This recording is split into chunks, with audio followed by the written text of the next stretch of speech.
With The Bad Batch not really being my thing, I was very excited to finally dive into this series once again, and even though there were some moments that I wasn't a fan of, overall it was still a very well-made episode. The opening sequence with the armorer and other Mandalorians was a bit odd to me, but it still had its perks. We got to see a bunch of new Mandalorians and a ritual of theirs, and just some solid action. I initially thought that we were starting off with a flashback, and that I was watching Din become a member, but I was actually glad that I turned out to be wrong. I felt that some of the shots here were a bit distracting from the overall story, but everything else with the scene looked amazing.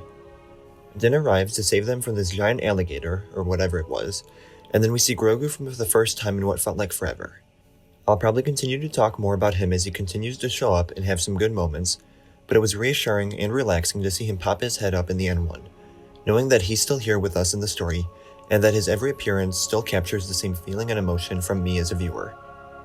Din and the armorer sit down for a talk, and this scene was one of the few in this episode that I didn't enjoy all that much.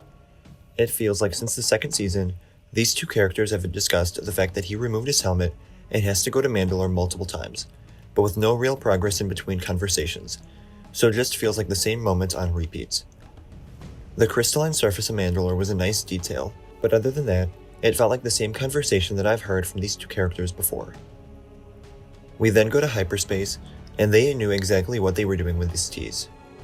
Hyperspace on its own is cool, but it did start to get repetitive being such a long scene, but I got so excited when we saw the shadow of the Purrgil.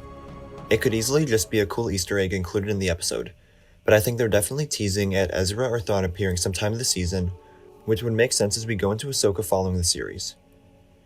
During the scene and the episode as a whole, we see Grogu tapping into the Force much more often, and with much more success, so his abilities may play a big impact on the story as we approach Ezra and Thrawn's appearance, if it happens here. Navarro looks much different now than in past seasons, and I enjoyed getting to see the various cultures and antiquities as Din and Grogu roam the streets. There are a lot of small details and Easter eggs, but I probably won't take the time to go through all of those, at least not right now. But I do like how the various aliens and merchandise make the place feel like a melting pot for different species and cultures. Especially after Andor, it's always fun to see more of the weirder side of Star Wars in live action, and some very complex alien designs. I thought that some of the pirates looked off, and it was hard for me to take them seriously as a threat, but other than that, a lot of the alien cameos that appear for only a short second on screen looked great. I wasn't that interested in Grief Karga when he's spewing to Din about the planet and everything that's changed, but the following scene does use his character better in my opinion. We get to see another side of him, back from the days of the Bounty Hunters Guild, and it makes a good confrontation full of tension between the two old colleagues. We get some explanation on the character of Cara Dune, and it made me realize how long it's been since Season 2 ended. So much has happened in between then, that needs to be touched on. I thought the explanation for Cara Dune was good enough to explain why she was out of the story for now, while still potentially leaving it open if something happens down the line. Karga also mentions Moff Gideon being sent off to a New Republic War Tribunal, and while I assume we haven't, I do wonder if it's possible that we've seen the last of him.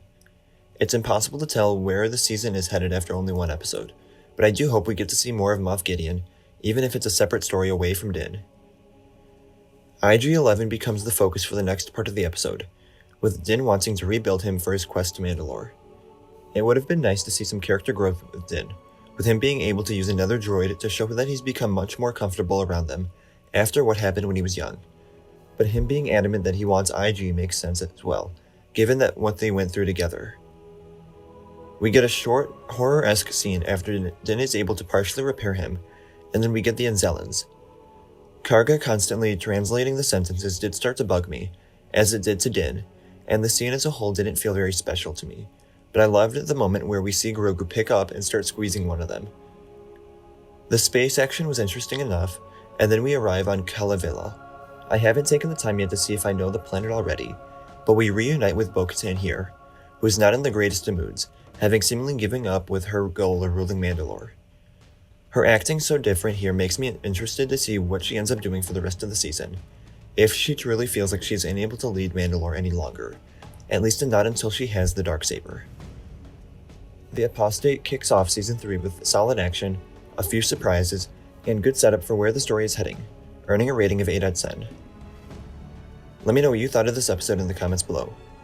Remember to like the video, and subscribe for more reviews like this. and remember to follow me on Instagram, Twitter, and TikTok.